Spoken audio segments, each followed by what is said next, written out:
Hello, good day. About the ongoing campaign of the different presidential candidates, each member of our group have interviewed five of their friends or relatives about their preferred candidate to vote. Let us see who are their chosen candidates and also the platforms, accomplishments, and the future plans each candidate bears. Let us start with the first interviewer, Norly Kyle Laureto. So, I have gathered the answers of my respondents tungkol sa kung sino yung i-vote nila as presidents. They are coming from different universities, so let us see how they will respond to the questions which are prepared by our group. So, the first question is, who is your chosen presidential candidate to vote? Ang chosen candidate ko para sa halalan ngayong Mayo ay si Maria Leonor Guerrona Robredo. VP Lenny or Lenny Robredo. My chosen presidential candidate to vote for is Leni Robredo. My chosen presidential candidate is Vice President Lenny Robredo. Leni Robredo. So, the next question is, do you think she deserves to win? Sa tingin ko, dapat siya na manalo kasi she has the cleanest records, has a lot of accomplishments, morally upright, and she's genuine to people. Of course, she is very deserving to win. VP Lenny is an economist. Also, abogado rin siya.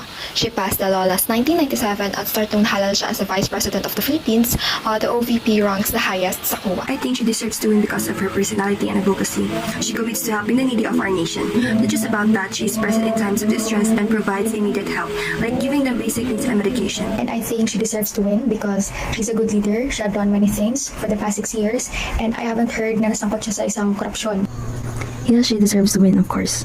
The next question is, can you state her credentials that makes her deserving to lead this country? She's deserving to lead the country kasi aside from being a public servant for a long time, she's a lawyer. She's an economist. Tapos, highest rating sa COA pa talaga. Marami din siyang naiambag ngayong pandemic at patuloy pa rin na umaambag. Like, e-consulta, swab cup projects, at iba pa. Before, public servant na talaga siya. Abogado siya ng mga mahihirap sa sentro ng alternatibong lingap, panlikal, tsaka she founded the lakas ng kababaihan ng Naga Federation. Leni Robredo is the present Vice President of the Philippines. She worked also in the 16th Congress of the Philippines and passed several laws. Despite her being the country's Vice President, believing in the power of collaboration and faith in the people, Credential-wise, VP Lenny Robredo is the most qualified of all because she's a lawyer, an economist, and a teacher. she is a graduate of BA Economics sa UP as well as Bachelor of Law sa UNC. She then passed the board exam noong 1996 and then became a public attorney right after that. And then she became a 3rd District Representative of Camarines Sur and filed 110 bills during her service. The OVP, the Office of the Vice President, also got unqualified opinion from COA for 3 consecutive years, which means they are transparent and trustworthy in terms of how they use their funds as well as their liquidation. The last question is, what is the reason why you choose her among other presidential candidates? Kasi aside from her platforms that aligns with my advocacies, she walks the talk. She's very consistent na tumulong kapag merong mga nangangailangan and she already has proven service of track record na may accountability at transparency. Lastly, her heart for the underserved led me to choose her as my president. Actually, sobrang daming reasons why I would choose her to be the next President of the Philippines. But to be concise, ayon sa konstitusyon, ang mandato ng Vice Presidente ng Pilipinas ay panghalili lamang sa Pangulo. Wala siyang direktang trabaho maliban na lamang kung bigyan ng pwesto sa gabinete. Gayunpaman, sa loob ng higit na 5 taon, sobrang dami niyang nagawa at take note, very limited ang kanilang budget sa office of the OVP. So, she is really deserving to be the next president. Despite her being the country's Vice President, believing in the power of collaboration and faith in the people, Vice President Leni professes to keep working to help her fellow Filipinos, especially those less fortunate in the society. I chose her because of her legitimate credentials, clean track record, and she is transparent, honest, and consistent in serving the people, and most especially, she's a woman of action. She has a clear and visible platform, clear track record, transparent, unquestionable family and educational background, has already shown how she is as a leader and how she values her people, and lastly, not a tax evader, and can bravely publicize her SALN. The second interviewer is Joey T. Reginaldo. Who is your chosen presidential candidate to vote? Ang bobotohin ko is number 10 sa balota si Lenny Robredo. Do you think that she deserves to win? Sa palagay ko naman oo kasi well documented naman lahat ng ginawa niya since the beginning ng term niya as a vice president. Madali hanapin most of it from legitimate sources naman ang online. So transparency is not non-issue sa kanya. Work ethic niya is also fit to hold a higher position. I think yun yung pinaka-important doon. You also see na during the tough times nung pinahihirapan pa siya ni President Duterte before when she joined his cabinet, she stayed on track sa trabaho which shows na kaya niya maging focused even in challenging time. Lastly, experience sa executive department at national level kasi right now sa situation natin, I don't think may time pa tayo na bumoto sa may record na maliit ang karanasan at may record sa mga nakaraang mga crime or mga hindi pa natatapos sa mga kaso. Yun. Okay. Next question. Can you state her credentials that makes her deserving to win? So, doon nga sa plataforma niya, may sinasabi na sa gobyernong tapat angat buhay lahat. So, may 8 doong subcategories kung saan pinagtutuunan niya ito ng pansin. Una-una, ang hanap buhay. Pangalawa, pagkain. Pangatlo, seguridad. Pang-4, kalusugan. Pang-5, edukasyon. Pang-6, pabahay. Pang-7, kalikasan. At pang-8, infrastruktura at teknolohiya. So, ang pagtutuunan na natin ng pansin ang hanap buhay, pagkain at seguridad upang hindi na bumaba ang oras natin. So sa hanap buhay is ibabalik ang tiwala sa gobyerno para tuloy-tuloy ang pagdami ng trabaho. Palalakasin ang industriyang Pilipino, protektahan ang maliliit na mga negosyo, tuldukan ang diskriminasyon sa trabaho, at public employment program at unemployment insurance program para sa mga nawalan ng trabaho. Pagkain naman is tututukan ng pansin ang first 1,000 days ng bawat bata para pigilan ang tumataas na malnutrition. Iuugnay ang nutrition sa mga outcome na pang-edukasyon. I-institutionalize ang mga feeding program at papalawakin ang Pantawid Pamilyang Pilipino program. Public-private partnership kontra gutom, food bank kada barangay. At palalakasin ang agrikultura para tuloy-tuloy ang kita ng mga magsasaka at mangingisda. Panghuli ang angat buhay sa seguridad. Isusulong ang karapatan sa West Philippine Sea, tutugunan ang pangangailangan ng komunidad laban sa insurgency, i-operationalize ang inihaing rekomendasyon sa International Court para masugpo ang illegal na mga droga. Palalakasin ang pambansang panggulan at modernisasyon sa sandatahang lakas. Yun ang atraso. Okay. For the last question, what is the reason why you chose her among the others? Yun nga kung uulitin ko, kung doon nga sa consistency at hard work, tapos effective rin siya and socially appropriate solution during yung pagbigay niya ng socially appropriate solution during sa pandemic kahit walang budget, nagawa niya ng paraan. Example noon ay ang care kits with clear instruction para sa mga naka-home quarantine kasi di naman nakakapag-prepare ng quarantine facility yung sandamakmak ang SARS ni Duterte. Tapos another major reason is yung calamity na hindi kinakaya ng LGU. Tapos nandun parati si Lenny kahit siya ang unang nagre-respond. Tapos, yun lang. Thank you. Yun lamang po. Maraming salamat. Who is your chosen presidential candidate to vote? The presidential candidate that I will be voting for this coming election is Lenny Robredo. Do you think she deserves to win? Yes, definitely, because she is capable and credible. And it is evident on her track records, her projects, her plans for the Filipino people, her advocacies, and her COA rating, the OVP rating, I mean, had the highest rating from the Commission on Audit for 3 consecutive years in her term. So I believe that speaks so much on how reliable she is, on how transparent she is, and I believe we need that leader right now. Can you state her credentials that makes her deserving to win?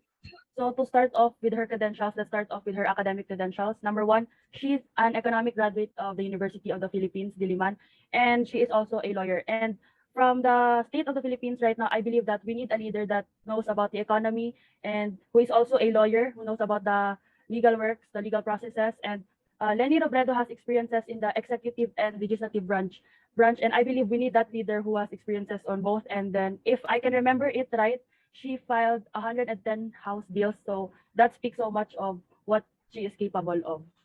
Okay. For the last question, what is the reason why you chose her among the others? So, back then, nung wala pa talagang actual roster ng sino yung tatakbo, I made standards kung ano ang iboboto kong presidente. So, it's like parang pipili ako ng magtatrabaho. So, number one is of course ang kanya educational background. No, kung meron ba siyang integrity about his or her educational background. And of course, his or her track records, kung ano na yung mga nagawa niya, yung napatunayan niya. And number three is kung meron ba siyang mga history of crime and or corruption. So of course, kapag meron siya nung number three, obvious na nawala na talaga siya sa listahan ko kasi doon pa lang malalaman mo na hindi siya capable, wala siyang integrity to lead a country kasi meron siyang meron siyang history of crime and corruption. So, yun. So that is why Leni Robredo is my president because yun nga, sa tatlong yun, sobrang siya, pasa. So number one, yung educational background niya. She's an economist and a lawyer. Number two, her track record, it is very evident. It is everywhere. Her Angat Buhay projects, her pandemic response, the House bill she filed. And then number three, no history of crime and corruption. And that is evident in her highest COA rating for 3 consecutive years. Thank you. Okay. Thank you, Miss Princess.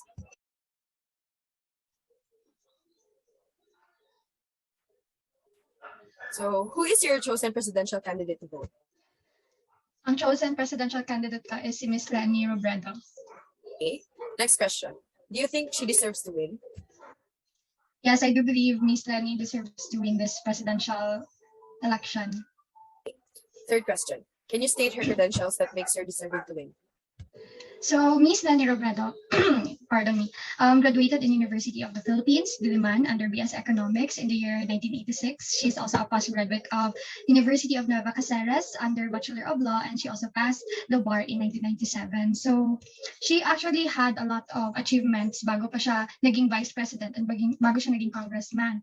So, let me introduce to you the different initiatives niya nung naging vice president siya. So she had a program about Angat Buhay, and she also had dormitories to healthcare workers during the pandemic, Swab Cup project, Vaccine Express, community assistance programs, that is locally funded projects, and livelihood and training programs. No, so she also became a congressman, 3rd district at Camarines Sur in 2013 to 2016 bago siya naging vice president. She is also under the party of Liberty Party. So Lenny stand about the different issues and platforms such as COVID-19 pandemic. She had Kalayaan sa COVID, which is about sufficient funds to healthcare workers, economic recovery. No, she also plans to uplift this platform.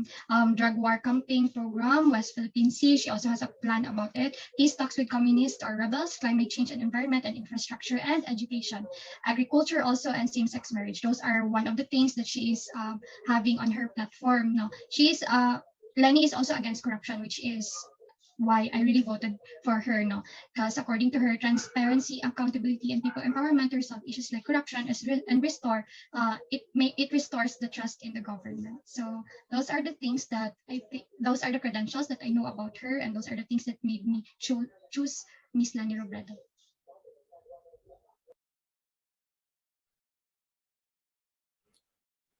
Who is your chosen presidential candidate to vote? So among all the available candidates, so I choose Leni Robredo as my presidential candidate. Okay. Do you think she deserves to win? Among all the other presidential candidates, I do agree that she deserves to win. Okay. Can you state her credentials that makes her deserving to win? So currently she is the vice president of the Philippines, but she also has worked as a public lawyer before, and among other things, she has many other, law projects involving the law that have been passed while she is vice president. Okay. For the last question, what is the reason why you chose her among the others? So while I do agree that she is not a perfect person, among all the other participants, from what I can see and from what she's giving us, she is in fact she gives off compassion and the willingness to serve the people. And in her platform, I agree with a lot of the things that she believes in or the things that she fights for. So that's one of the main reasons why she has my vote. Okay, thank you for that wonderful answer.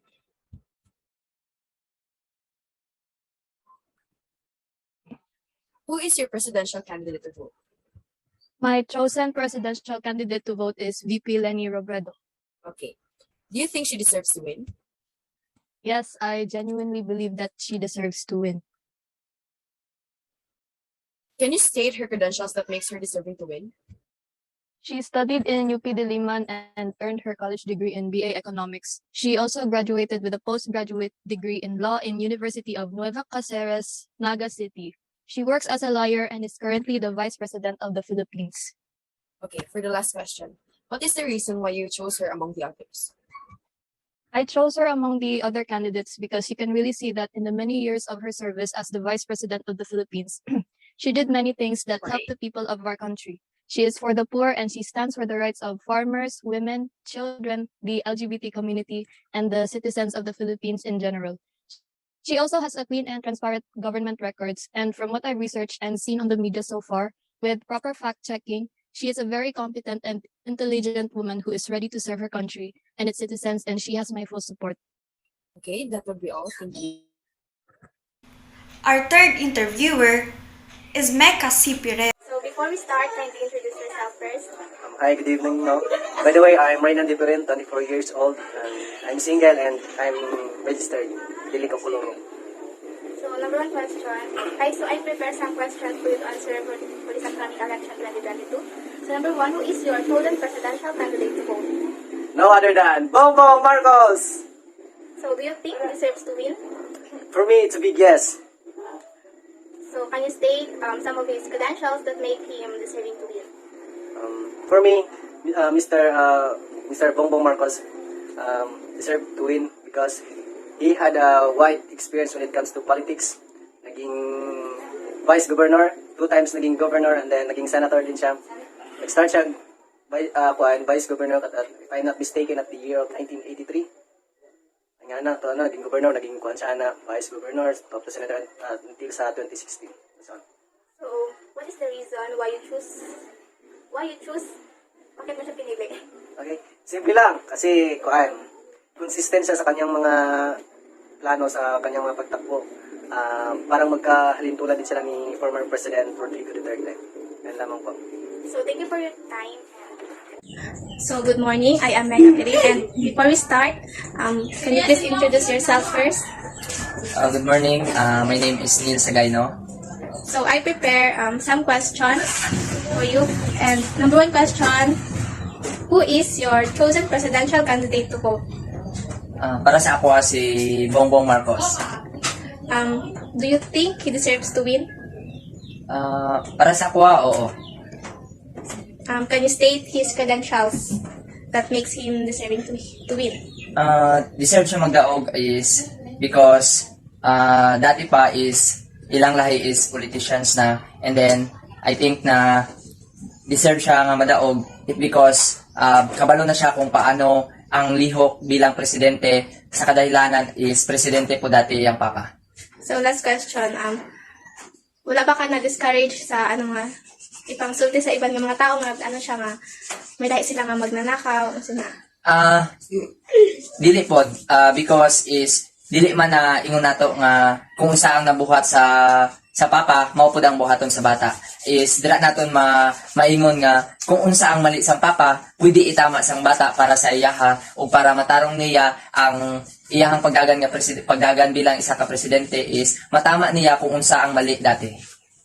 So that's all. Thank you sa invitation. 1, 2, 3. So, before we start, kindly introduce yourself, please. My name is Jonaline D. Bautista. So, I prepare some questions for you to answer for the upcoming 2022 election. So, number one, who is your chosen presidential candidate to vote? Senator Manny Pacquiao. Do you think he deserves to win? Oo. Can you state some of his credentials that make him deserving to win? Senator, tapos siya aton nga pambansang kamao. What is the reason why did you choose him? Para sa akon, amo nga gipili ko si Manny Pacquiao kay feel ko may siyang matabang sa aton nga bansa kag mahimahatag siya nga mga good idea para sa aton nga kauswagan sa aton nga bansa. Amo lang. Thank you. Kindly introduce yourself first. So hi everyone, my name is Angel Zamora, 21 years old. So I prepare some questions for you to answer for the upcoming election 2022. So number one, who is your chosen presidential candidate to vote? Is the Vice President Lani Robredo. Do you think he deserves to win? Why not? Can you state some of her credentials that make her deserving to win? So it is a mere fact that she has a moral, professional, and academic excellence. She is a lawyer and economist.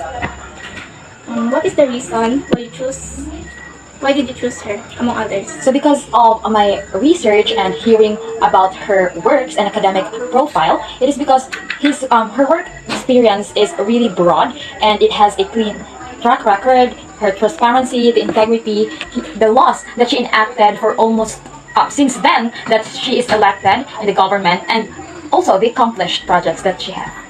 So that's all. Thank you for your time. Our fourth interviewer is Melby Jean T. Gaho. Unsa imong pangalan Paul? Budya Domingo. Unang pangutana. Kinsa man ang imong bubuhon na pagka-presidente? BDE. Nganong unsay rason nganong dili nimo siya sa uban? Ang nasugdan ng presidente sa kay Duterte, ipadayon ang nasugdan ng mga programa. Sa imong hunahuna, angayan ba siyang mudaog? Sigurado, mudaog siya. Mahimo ba nimo nga ipahayag ang iyang mga credential nga nagtimo kaniya nga takos nga mudaog? Ang ako lang, ang isa na mudaog, nga man, kung na mo sa unang nga presidente, no, sa ipadayon niya ang nasugdan ng mga programa. Salamat. Can you state your name? Hi, I'm Rhea. Questions for the ma'am and kindly answer those questions. Number 1, who is your chosen presidential candidate to vote? BBM or Bongbong Marcos Jr. Number 2, what is the reason why you chose him among others? Aside from his credentials, I have chosen Bongbong Marcos because I believe na you don't judge a book by its cover or by his past. Sabi nga nila, diba? He is condemned but he is not convicted. Kumbaga, ang mga issue na ginahatag si SB is wala pa gid na katunayan gud na ginhimo kita. Number 3, do you think he deserves to win? Yes, ang nga boto ko siya. Very deserving siya. So 4, can you state his credentials that makes him deserving to win? Mga credentials, example lang is UK Oxford siya nag-eskwela, tapos sa Wharton siya nag-master. So, kung hindi siya deserving, sayang ang pinag-aralan niya, no? Sa ibang bansa siya nag-eskwela. Nadaogan inang, sayang na mag-state. Mas damo kayo nadaog na ng law ang credentials. Sa lang to. Thank you. Dinidaman. Na ako'y mga pangutana, laupat ka pangutana. Una-una, kinsa man ang imong botohon na pagka-presidente? Di ba si Pacquiao na presidente man?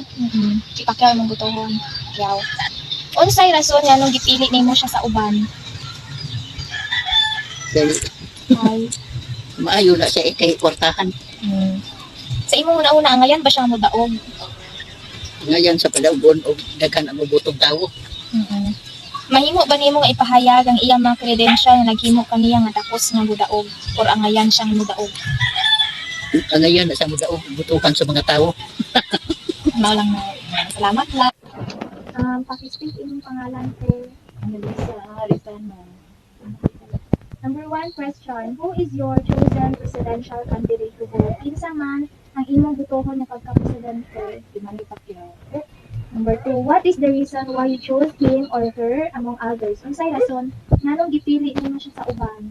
Gusto nga nato siya nga siya ang nagauban na 2025 Do you think he deserves to win? Sa imong una angayan ba siya mamudaog? ngayon dito nga mudaog.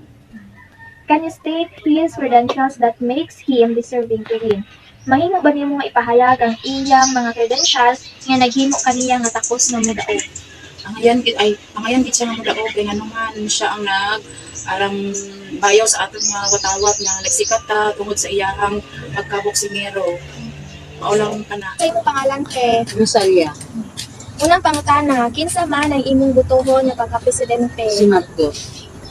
Number 2, unsay rason nga nung gipili nimo siya sa uban? Gustuhan lang nako kay ano makatabang sa among kalisod.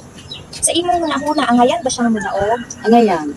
Mahimo ba nimong ipahayag ang iyang mga credential nga naghimo kaniya nga takos nga mudaog? Kay bright man siya tapos dugay na sa politiko. Our fifth interviewer is KD Pamaylaon.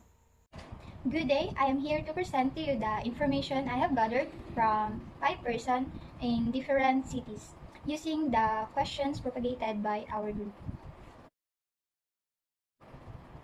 Question number 1. Who is your chosen presidential candidate to vote?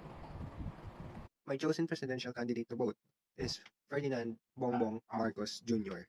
My presidential candidate this coming election will be Senator Ping Lacson. My chosen presidential candidate to vote is Isko Moreno. I choose Mr. Ferdinand Bongbong Marcos for president. Lenny Robredo for president. Question number 2. What is the reason why you choose him or her among others? The reason why I choose him because I think he can lead our country better than the others.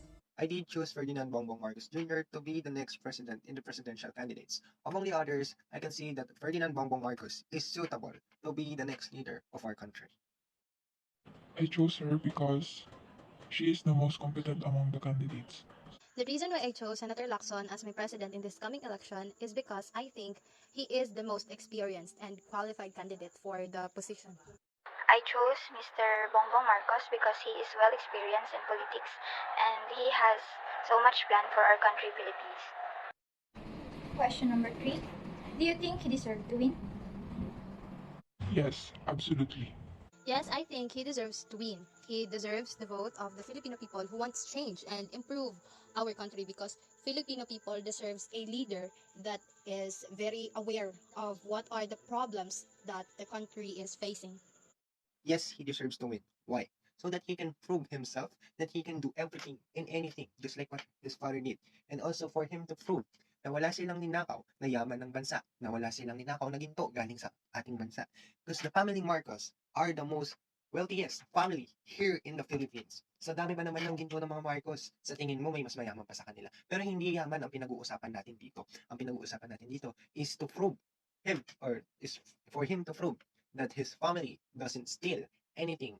Yes, because he is a good person even if there's so much issues and allegation had thrown to him, he did not take back prevention it. Instead, he stay humble and quiet for all of it.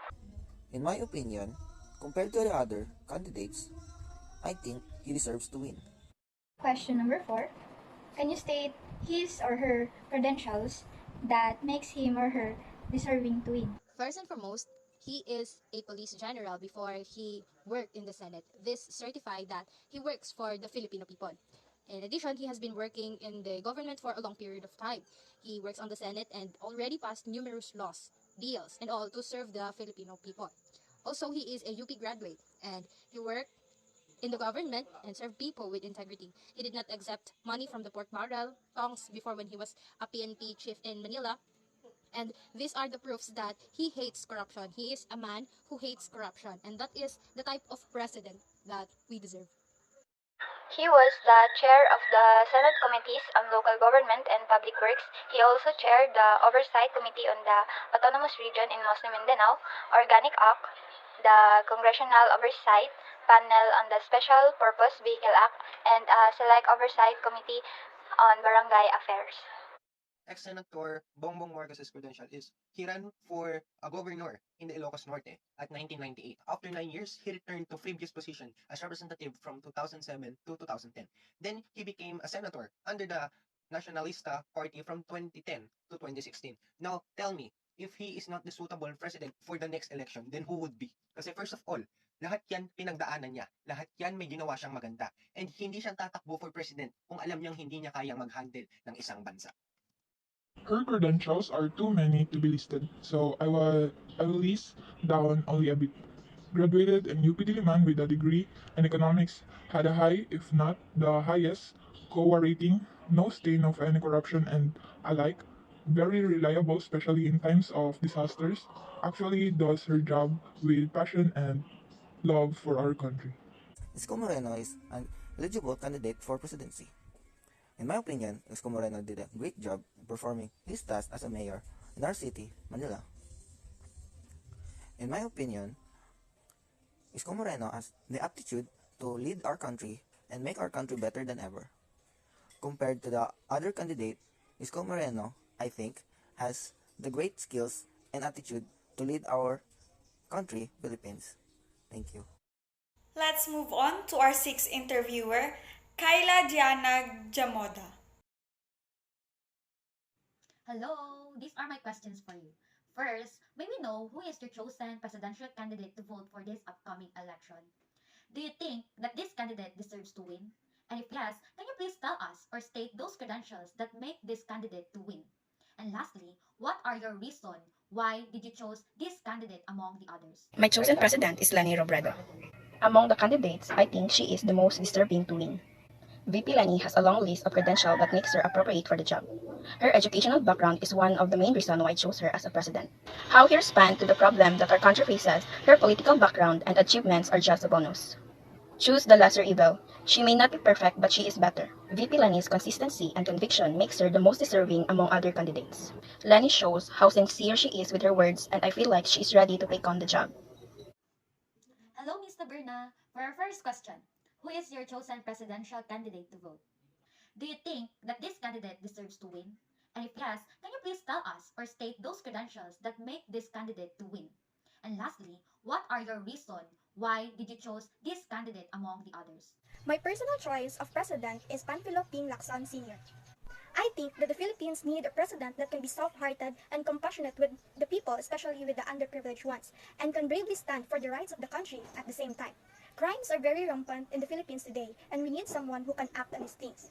Panfilo Ping Lacson Sr. was known to be the Presidential Anti-Organized Crime Task Force Chief and Philippine National Chief before. He is also a senator, as we all know, and was the principal sponsor of the Anti-Terrorism Act of 2020, who gives the Philippines the much-needed tool to fight against the menace of terrorism. He was also one of the authors of the Bayanihan to Heal Act as One and the co-author of GMRC and Values Education Act. These are just few of the many reasons why I think he is deserving to win. I chose to vote for him because I feel that his platforms are what the Philippines needed. Some of his platforms are digitization of government processes, restructuring of the Pantawid Pamilyang Pilipino program or PORPIS, paid internships for college students and graduates, balanced approach to drug war, prioritizing the rules of law, building more renewable energy resources, and massive tree planting. And as an agriculture student, what I like the most among all of his platforms are removing the import-dependent mentality to support the local agriculture industry and buying of 50% of the farmers' output that will be directly purchased by the government at their own price. And lastly, the calls on the Filipino youth to take agriculture-related courses to shore up the agri-industry. These are my questions for you. First, may we know who is your chosen presidential candidate to vote for this upcoming election? Do you think that this candidate deserves to win? And if yes, can you please tell us or state those credentials that make this candidate to win? And lastly, what are your reason why did you choose this candidate among the others? For me is President Bongbong Marcos. He deserves to win because I can see that he is smart enough to handle Philippines and make our nation a better place. And I can see that he is helping the Filipinos. I choose him because he is smart and I like smart people. And I think he is the smartest among other candidates. Hello, these are my questions for you. First, may we know who is your chosen presidential candidate to vote for this upcoming election? Do you think that this candidate deserves to win? And if yes, can you please tell us or state those credentials that make this candidate to win? And lastly, what are your reason why did you choose this candidate among the others? My chosen president is Ferdinand Marcos, and yes, he deserves to win because of his accomplishments in his hometown, wherein he upgraded the basic services for its people. And I chose him among all the candidates because I believe in his own capabilities. Hello, sir. These are my questions for you. First, may we know who is your chosen presidential candidate to vote for the upcoming election? My chosen president is no other than BBM or Marcos.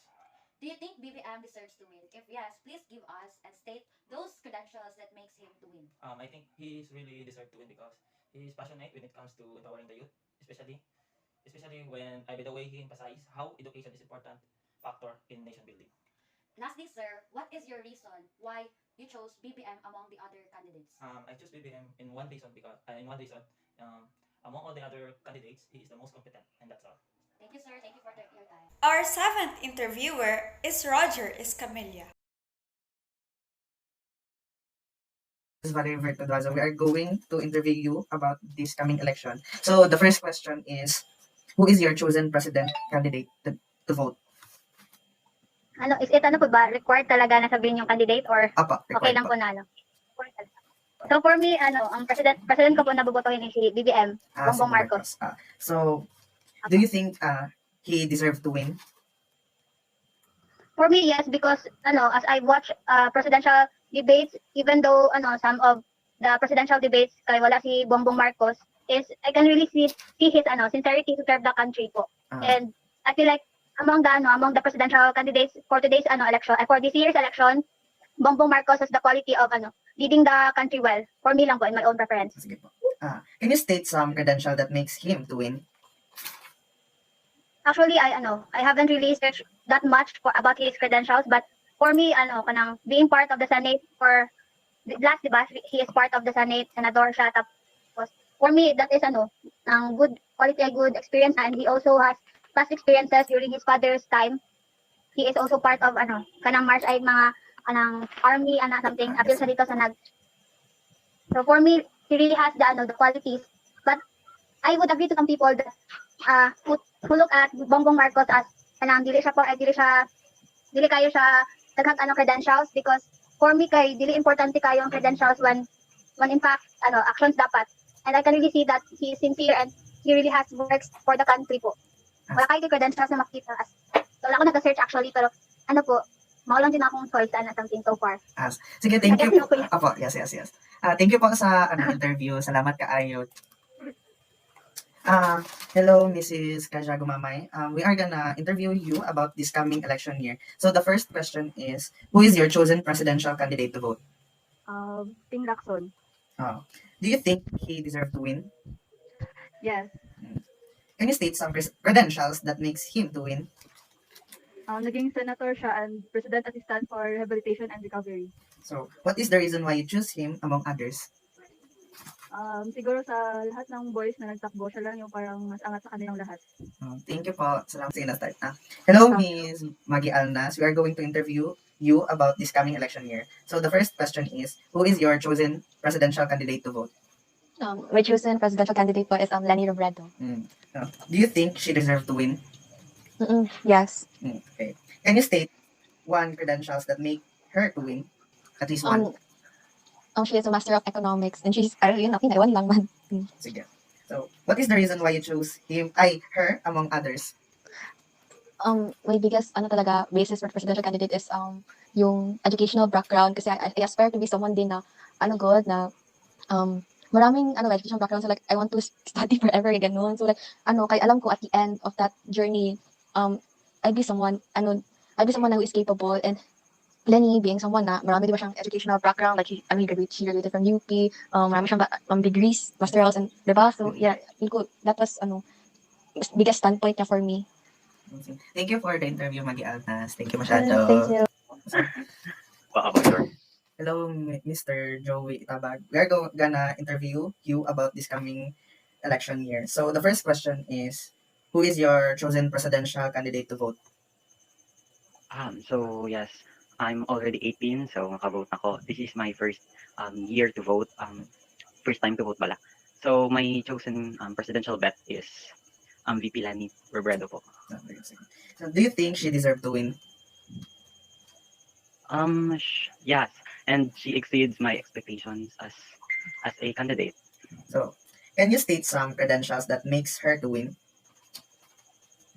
Yes, she had many, so I can't mention everything. Yung ano na lang, di ba, pandemic time man, so may concrete na evidences siya sa COVID response, and here are some. Magbasa na lang ako, kaya meron man ako copy. Sige. Meron siyang 503 million pesos COVID-19 response na ibigay niya para sa response sa COVID-19. Meron din siyang ibigay na 58 million pesos testing kits, 64.70 million pesos na PPE, ES, at marami pa, saka di ba yung sa constitution natin, ang mandate lang talaga sa vice president is maghalili lang sa president. So, imbis na yun yung gawin niya, ang ginawa niya is kahit wala siyang budget, nag-serve pa rin siya, and marami siyang nagawa. For example is yung Angat Buhay na program niya. Maraming usually kasi yung nakakatanggap lang ng programs ng gobyerno is yung sa city, yung mga sa provinces lang, pero yung sa mas mga sulok-sulok pa, hindi naaabutan ng mga tulong. So yun yung goal niya. So marami siyang mga natulungan ng mga isolated na mga lugar, like doon sa Palawan, yung sa ilang kilometers pa yung ginapuntahan niya. So apart from that, meron din siyang mga response sa disaster like relief and housing.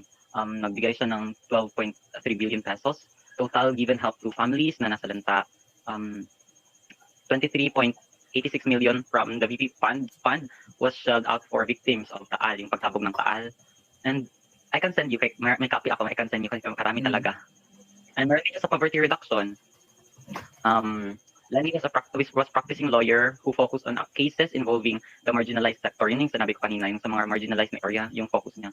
So, meron din siyang 441.14 million pesos worth of resources mobilized through the OVP's Angat Buhay. Okay, so yun yung total na ano niya, na worth ng tulong na ginabigay niya. Meron din siyang sa education, 122.96 million pesos worth of educational infrastructure built.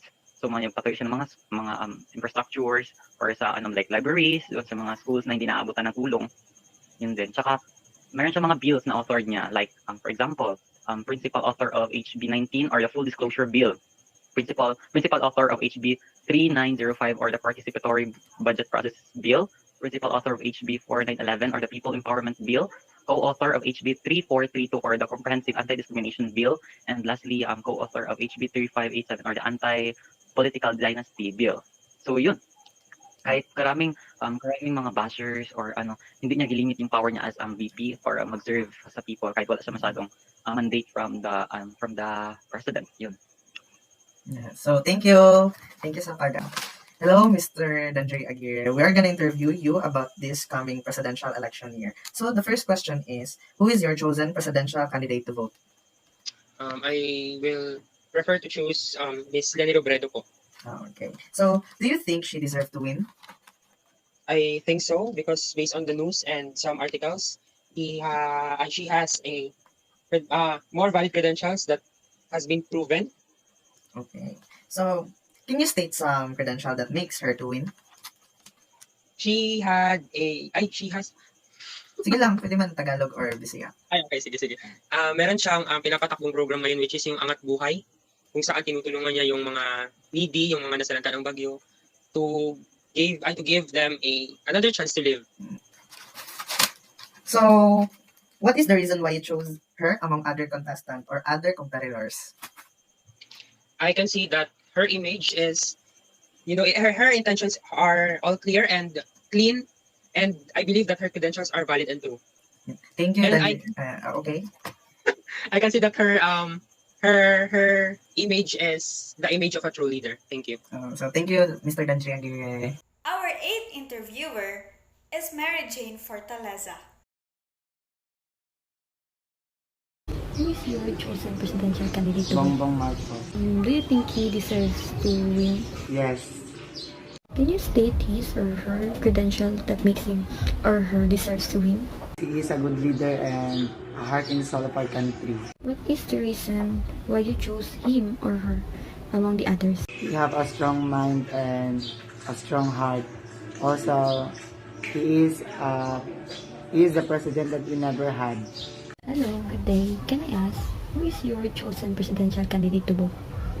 My chosen presidential candidate is Leni Robredo.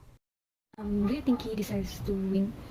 Yes, she deserves to win. Can you state his or her credential that makes him or her deserves to win? I know we're all aware of the many things Leni has done, her programs and credentials within her ability as vice president and as an individual, but I will just mention some of her programs and credentials. Leni Robredo is a Filipino economist, lawyer, politician, and government official. She is currently serving as the 15th Vice President of the Philippines. In COVID response, 58.84 million testing kits, 6.7 million PPE, and 43.98 million dormitories for frontliners. In education, 122.96 million worth of educational infrastructure built, 8.27 million worth of school kits, and 4.49 million worth of scholarship and technical training. In housing relief, 12.3 billion total of help given to families, 12.8 million contribution towards transitory shelters, kit for Marawi, and 12,489 families' homes repaired due to disaster-related damages. In poverty reduction, Angat Buhay has partnered with 330 organizations, 405 41.40 million worth of resources mobilized and 341,779,000 families helped. What is the reason why you chose him or her among the others? Why BP Leni Robredo? Because of these reasons, she is fighting for transparency in every government process and accountability to every person who is in the position. And I say that it's genuine because she has been awarded 40 consecutive has the highest rating in COA. She has cleared background in politics. Unlike others, they are engaged in some scandalous cases about corruptions. She already helped people even when she's not in politics yet, and I am confident that her intentions in running for president is to help more people. Most of all, she is the most qualified one to be the next president among others because of her track records. And also, she is present all throughout the pandemic, busy filling the gaps left by those truly in charge. Someone who readily takes charge and smart about it. Hello, good day. Can I ask, who is your chosen presidential candidate to vote? My presidential candidate in this year's election will be current Vice President Leni Robredo. I believe that Leni Robredo deserves to win. My answer would be a resounding yes. She is deserving of being voted by people who are registered to vote in the country and of being chosen as president for the next 6 years. She graduated with a bachelor's degree in economics from the University of the Philippines, Diliman, in 1986, and then went on to study law at the University of Nueva Caras, where she received her law degree in 1992. She passed the bar exam in 1997. Leni worked as a lawyer for the Public Attorney's Office before joining an alternative lawyers group, where she represented a variety of civil society groups. I will rather choose her as my president rather than the other candidates because among all of them, she has the biggest contribution in many problems occurring in the country. As far as we all know that she also has the cleanest background among the candidates without any trace of corruption in her terms as the vice president. Also, she has planned. If she will be elected as the president, she has plans on her to do that would really benefit us, Filipinos. Leni Robredo will hit the ground running if, or rather, when she is elected president. She is certain of her goal. As we saw in presidential debates, the other candidates either have no idea of or have just a passing familiarity with the Philippines' economic, health, and education challenges. Not to mention the country's moral crisis, as it appears as though the country has lost its moral compass as a result of its leading throwing it away. Hello, good day. Can I ask, who is your chosen presidential candidate to vote? My presidential candidate is Leni Robredo, and I think she deserves to win. The office of the vice president is known to be initiative in times of disaster, most notably in the COVID-19 pandemic. Of course, it is her bare minimum as a vice president to lead and initiate, and we expect nothing less. However, the Department of Health's management of the virus was deemed underwhelming by many. Amidst all the mess, her response to the COVID-19 pandemic was organized and managed well. She reached out to many donors and partners, provided PPEs and medical supplies for frontliners, and providing free shuttle services and dormitories for the frontliners in Manila. She promoted the efforts of vaccination and appealed to provide free medical teleconsultation services for patients. Above all that, all donations are put to good use. She received the highest audit rating from the Commission of Audit for the third consecutive year, proving her authenticity and ability to manage her office and most certainly the office of the President. She is known to her opposition as a frank, air-headed woman. I used to oppose her for that. Yet, I have realized I cannot judge someone based on the opinion of their enemies. Her educational background alone is outstanding and fit for presidency. An economy and Jewish doctor graduate. She is not afraid to vote her opinion, even if it means being called lugaw for opposing the majority for something she had seen wrong. She claimed and owned the insults thrown at her, a resiliency that is needed for the seat. She was a human rights lawyer, a governor, and currently the vice president. There is no other who deserves the seat more than the only woman there is to oppose. There's a lot of things that she opposes that I don't agree on, but unlike many of her oppositions, she is willing to learn and adopt and trust experts, and that's something that for the past years we have been searching on a president. Hello, good day. Can I ask, who is your chosen presidential candidate to vote? My chosen presidential candidate to vote this upcoming 2022 election will be Emmanuel Manny Pacquiao. I do think that he deserves to win this election. Manny Pacquiao graduated at University of Makati with a course of AB Political Science. He is also a congressman to the Lone District of Sarangani and also a senator last 2016 up until now present, and he passed several laws and co-authored them. And I do think that these credentials makes him deserving to win this upcoming election.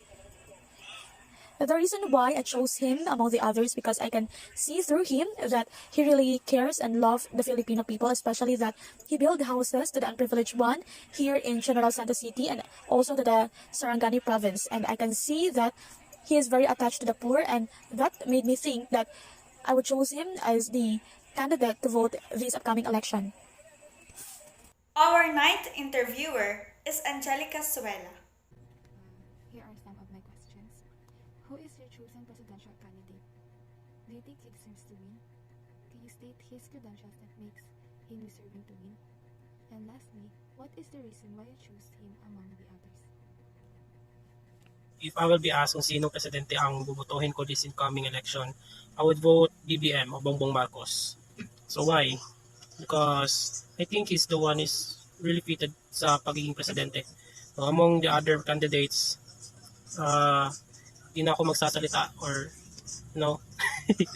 other or started black propaganda against them. But I think Bongbong Marcos is just a calm and he knows what he's doing. Credentials good. He's a former student of Miriam Defensor Santiago. Alam naman natin na very matalino, no? And former candidate din siya sa pagiging presidente. And I think Miriam Santiago is will be the one of the best president that we never had. So sabi nga ni Miriam, if wala na siya, si BBM naman. So I think BBM is the only candidate who is fitted sa pagiging presidente. So I think he deserves to win. Yun lang. Salamat. Thank you. Hello. So here are some of my questions. Who is your chosen presidential candidate? Do you think he deserves to win? Can you state his credentials that makes him deserving to win? And lastly, what is the reason why you choose him among others? Yes, I'll go with BBM. Yes, he deserves to win. No words can explain that. He deserves to win. According sa mga platforms niya, it can help us to make it easier to decision because his knowledge and skills to perform as president is convincing. Yes, he deserves to win. And he has the ability to I know that he has the ability to control and manage the Philippines. That's why I vote him. And that's all, and thank you. Good day. So who is your chosen presidential candidate? Now, I'll go for Robredo, but my mind can still change. Do you think she deserves to win? Yes, I think so because based on my research on her credentials, platforms, and programs, she has good plans for the Can country. you state his credentials that makes him deserving to win? Or her? She deserves to win because she's been in the politics since 1989, and she also has a good platforms and programs that may help us lead to a better country. Here are some of her platforms that made me think she deserves to win. These are doubling the budget for agriculture, Build that focuses on poverty reduction, strengthening healthcare system, and additional support for our educational system. Well, of course, those are just some of her platforms. Why choose her among others? As to what I've said earlier, she has great plans for our country. That's why I chose her among others. But my mind can still change though, depending on their stance and how well do they answer questions with our incoming debates. Thank you. Hello, good day. So here are some of my questions. Who is your chosen presidential candidate? Do you think he deserves to win? Can you state his credentials that makes him deserving to win? And lastly, what is the reason why you choose him among others? It is hard to choose who I will be going to vote because there are many choices. But my vote will be going to former Senator Ferdinand Bongbong Marcos. Yes, he deserves to win, not because he is a good man. He deserves to win because he possesses those qualities of a president that can protect our country at all costs. Marcos ran for and was elected governor of Ilocos Norte again in 1998. After 9 years, he returned to his previous position as representative from 2007 to 2010, then became senator under the Nacionalista Party from 2010 to 2016. In 2015, Marcos ran for vice president in the 2016 election, but he failed. Now, he is running for a president position. Bongbong Marcos is always there willing to help in any circumstances. That's why he is deserving to win. I choose him because I believe that he can bring our country back to the top again. I choose him because by his qualities that he possesses, he can handle our country very well, whatever problem may come. Again, the sin of the father cannot be inherited by the son. Hello, good day. So, here are some of my questions. Who is your presidential candidate? I already have a lot of presidential candidates in my mind, but currently I have my eye on Carlo de Cosme. Do you think he deserves to win? Yes, they deserve to win because for me, I can see that he is genuine and just want to bring change in our country. Can you state his He is chairperson of Bukluran ng Manggagawang Pilipino. He is also a founding member in the Partido ng Manggagawa. He is country representative to the International Council of the International Center for Labor Solidarity or ICLS, and he is a long-time labor activist. So he is the first person from the labor section to run as a president. He will surely take care of our farmers that has been working hard ever since the beginning. So I will choose him because there are only a lot of people that take care of our farmers, even though they work hard and they contribute a lot in our economy. But there are only a few people who appreciates them, and I want them to be appreciated more because they help us in our country. And also, he also has good platforms to help our Philippines grow more. Okay, so thank you. And for our last interviewer, Ina May Kiyunara. Hello, good day. Thank you for accepting my request to be my respondent for today's interview. So, I am here with my questions for the upcoming election this 2022. My first question is, who is your chosen presidential candidate to vote this coming election?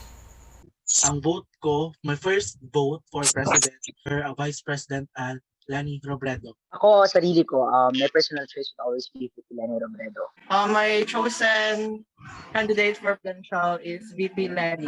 Today, ang aking presidential candidate na ginasupport is ang nagka-campaign. So, si VP Lenny Robredo ang presidential candidate ko. My presidential candidate is Lenny Robredo. Let's move on to the next question. Do you think she deserves to win? If yes, can you state her credential that makes her deserving to win? Yes, definitely. He deserves to win. Because, ito lang, kahit isang rason lang. Tayo, di ba, as simple citizens, ordinary citizens ng Philippines, ayan, we demand for transparency. Di ba gusto natin yung transparency, hindi corrupt, ganyan. So, in her entire term as the vice president of our country, so nakuha niya yung pinakamataas na yung Commission on Audit na trust rating. So, ibig sabihin, nakuha niya yung unqualified na audit rating pinakamataas. So, as the vice president, talo niya pa yung office of the president. So, even vice president lang siya, nag-state siya doon sa tinatawag na constitutional mandate niya. Of course. I was hesitant kasi din dati. Back in 2015, I'm not really got into politics. Now, back then, I was rooting for I was rooting for the underdog, which became the winner, Duterte. I was also rooting for Marcos because I was one of those people that actually didn't have enough clues about whether the Marcos really was a hero or if he was not. But 2018 was the starting point of how I really was getting into politics and how I really was starting to look upon things. I started to look upon things about the facts, and dun ko natutunan na it's really important to become a public official or to become a public servant and for you to have a heart over your work. So yun, I think that she deserves to win kasi aside na sinabi ko from her amazing educational attainment and background, she also has her platforms, detailed platforms in how how she's gonna achieve them once she's gonna win the presidential election. And also, it's the first time na I saw campaign from people. It's a people's campaign. First time ko nakita na people really is rooting for her to win. I can see people volunteering, people not being paid for a candidate to be campaign. Yun nga, I can see something special that a lot of people can see as well. For me, my candidate deserves to win because one of her credentials is that she conducted a seminar for those fishermen somewhere here in the Philippines, and she gave proper funding from the VP office to give them ideas how to build boats. If she deserves to win, yes, she really deserves it. Siya yung may best academic credentials among the candidates. Tapos hindi siya galing sa political dynasty. Walang ibang Robredo na nasa politiko ngayon. And then, way before naging politician kasi siya, she was a woman, simple woman, a mother, a wife. Kaya parang, nakaka-relate siya sa mga tao na nasa laylayan. And then, or her credentials. Before she was a politician, naging public servant na siya, bale. If I'm not mistaken, alternative lawyer siya before doon sa kanilang province. And then, researcher, and then economist siya, bale.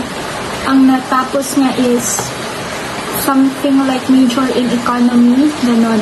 Then, nagturo siya, naging professor siya sa University of Isabela. Isabel. Tapos yun, after that one, after siya naging professor, nag-take siya ng bar exam, bali sa second time na siya pumasa. Kasi hindi na siya review, parang gano'n. And then yun, naging lawyer siya for more than 13 years. Tapos may mga legal clinics siya, in which yun nga, parang naging public servant siya, public lawyer, then good. Tapos, naging congresswoman siya last 2013 sa Camarines Sur, 3rd District, and then naging vice president na noong 2016. All the presidential candidates, I personally think she's the most qualified for the position. This is because of her track record that have proved her works as a politician and have also helped so many people with her platforms.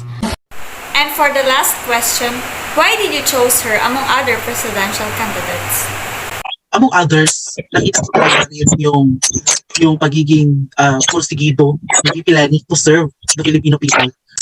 The transparency mismo.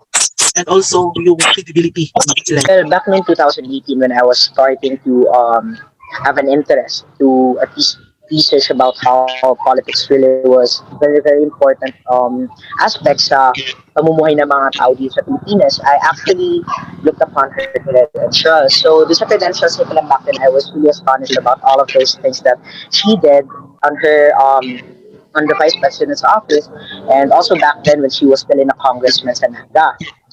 I was really amazed with sa credentials niya as a public servant, as a public lawyer for all of those mga nangangailangan ng defense in legal terms. Amazed din ako dati about her stances, about yung credentials niya, not only her being a lawyer, her also being an economist and a graduate from multiple institutions, from UP, from other institutions. Only was not only na she had the best credentials, she also had the best platform. For me, the most importantly, it's evident. Nakikita mo talaga yung pagmamahal niya sa public and her love to serve people. My reason for choosing her is that she got a concrete plan for the future in our Philippines, and she doesn't need to fake credibility. Kung bakit siya ang ating presidente. Ito, a short story lang. Before, nung naglaban sila ni Marcos, talagang zero knowledge ako about her. Wala talaga akong kaalam-alam. Like, first time ko marinig ang name niya. Pero of course, kilala ko yung Mr. Jassy. And then yun, hindi ko siya makita na bilang president until 2020. di ba nag-start ang pandemic, so of course, sa bahay ako, tapos di ba, start 2011, start grade 11, wala ako sa bahay namin, so nag-board ako, so walang kaibigan yan, ang source of news ko lang kay internet, sa YouTube, ganun, so hindi ako nakakanood ng news. And then, as a student na came from a family, not only a family, but a clan, both sa mother side and father side that supports Marcoses and Dutertes, it was really a turning point for me when I did my own research. Alam ko, makapurga na talaga ang research na word in terms of politics, but mind you, I swear, talagang turning point ko siya in terms of political views ko kasi grabe ko ignorante talaga dati sa kung anong nagagawa ng mga candidates. Yung 2019 na senatorial candidates, medyo open na ako pero hindi ko ganun. Pero yun nga, 2020, nagka-pandemic, I did my research. So yun, nalaman ko na marami palang nagawa ang OVP, ang Office of the Vice President. Kasi di ba, parang maraming tao ang akala na wala siyang nagagawa. Ano pa yun, hindi siya ginagit ng pondo. And then, di ba, nagkaroon ng charity organization, ang Itum, like youth led, yung charitable na Itum. Diba, member ako doon. And then, hindi man sa pagiging bias, pero talagang mostly sa mga organizations na galing national na nagtulong sa amin, parang ginagawa na beneficiary ang charitable na Itum. Nag-work sila for VP, for Lenny Robredo. Like, hindi na ako magbanggit ng mga names and organizations, pero as in, siguro, out of sa 5, nasa 4 ang vocal na siya ang ginasupport. Yung iba nakita ko na, na nagpunta na sa rallies niya. Yun, talagang makahappy na nagkaroon ako ng knowledge about her. But to be fair, nagkaroon pa rin ako ng mga parang interviews ng mga candidates ngayon, interviews and debates. Most of them are really good. Kasi really good, alam nila kung ano pinagsasabi nila, ganito, mga lawyers, di ba? Mga dati na din na mga may position sa gobyerno. Pero siya talaga may concrete talaga siya na plano sa kung ano yung plan niya para hindi lang maging center ng progress yung nasa okay na, kundi parang yung mga nasa baba pa, nasa laylayan. Parang din yung focus niya kasi, parang ang way niya of saving na mag-progress ang Philippines is what could na left behind. Yun, tapos yung mga ginasabi niya, yung sinasabi ng iba candidates runners, nagawa na niya. Like, gagawin ko ganito, siya nagawa niya. Yun, tapos first din talaga na talagang consider ko kaya siya ang naging president ko is yung pagiging transparent, yung wala talagang makitang corruption. Iba na award siya ng